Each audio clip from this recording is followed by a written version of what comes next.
మన ప్రభువును రక్షకుడునైన యేసుక్రీస్తు వారి శ్రేష్టమైన నామంలో అందరికీ వందనములు. రోజుకు ఒక మిషనరీ జీవిత చరిత్రలో ఈరోజు మనం చూడబోచున్నది ఎమిల్ రిక్టర్ యొక్క జీవిత చరిత్ర. జర్మనీ దేశానికి చెందిన వీరు భారతదేశం గురించిన దర్శన భారాన్ని కలిగి ఉన్నారు. తూర్పు ప్రషియాకు చెందిన ఒక శరణార్థి అయిన ఎమిల్ రిక్టర్ ఫ్రాంక్ఫర్ట్లో పనిచేసేవారు. జర్మన్ సైన్యంలో పనిచేస్తున్న తన ఏకైక కుమారుడిని అతను 2వ ప్రపంచ యుద్ధంలో కోల్పోయారు. 1957వ సంవత్సరంలో పిఎం శామ్యూయల్ అనే భారతదేశానికి చెందిన పాదిరి గారి ప్రసంగం ద్వారా భారతదేశంలోని పేద పిల్లల దుస్థితి గురించి రిక్టర్ వినడం జరిగింది. తద్వారా భారతదేశంలోని పేద మరియు అనాథ పిల్లల నిస్సహాయ బ్రతుకుల గురించిన లోతైన భారం అతనిలో కలిగింది. అప్పుడు అతను ఆ పిల్లల యొక్క ఆత్మీయ మరియు భౌతిక అవసరతలను ఏ విధముగానైనా తీర్చాలని నిర్ణయించుకున్నారు. ప్రారంభంలో తన ఆదాయంలో కొంత ఆ భారతీయ పాదిరికి ఇచ్చుట ద్వారా ఆ పేద పిల్లలను ఆదుకుంటకు రిక్టర్ ప్రయత్నించారు. అయితే 1957వ సంవత్సరంలోనే తన భార్య పుట్టినరోజు పండుగలో పేదలకు సహాయం చేయుటకు తాను చేస్తున్న ప్రయత్నాలను మరింతగా అభివృద్ధి పరచవలని నిర్ణయించుకున్నారు.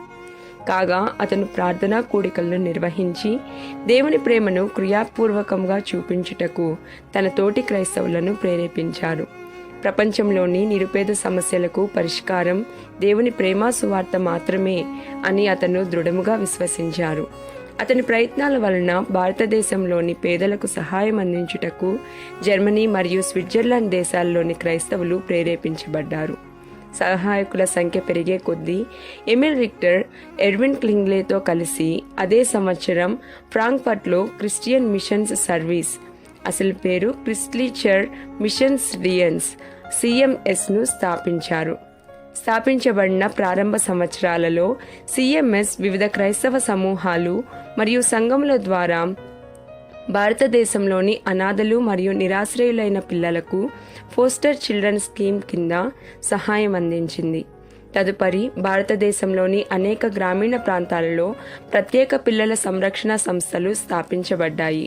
గత 64 సంవత్సరాలలో ఒక స్వచ్ఛంద సంస్థగా సిఎంఎస్ కుల, వర్గ, మతభేదాలు లేకుండా 50,000 మందికి పైగా పిల్లల జీవితాల్లో వెలుగును నింపింది. అక్కడ పిల్లలు క్రీస్తు ప్రేమలో ఎదుగుటకు ప్రోత్సహించబడి క్రమశిక్షణ గల మాదిరికరమైన జీవితాన్ని గడుపుటకు శిక్షణ పొందుతారు. భారతదేశంలోని 6 రాష్ట్రాలతో పాటు మరికొన్ని దేశాలలో కూడా పిల్లల సంరక్షణ గృహాలు, వికలాంగుల కొరకైన గృహాలు, శిక్షణా కేంద్రాలు మరియు పాఠశాలలను కలిగి ఉన్న ఈ సంస్థ ఈనాటికి క్రైస్తవ విశ్వాసాన్ని క్రియారూపకంగా బయలుపరుస్తూనే ఉన్నది. ప్రియమైన వారలారా, పేదలను ఆదుకొనుటలో మీ యొక్క తోడ్పాటు ఏమిటి? ప్రభువా, నిరుపేదలకు మీ ప్రేమను క్రియారూపకంగా చూపుటకు నన్ను బలపరచుము. ఆమేన్.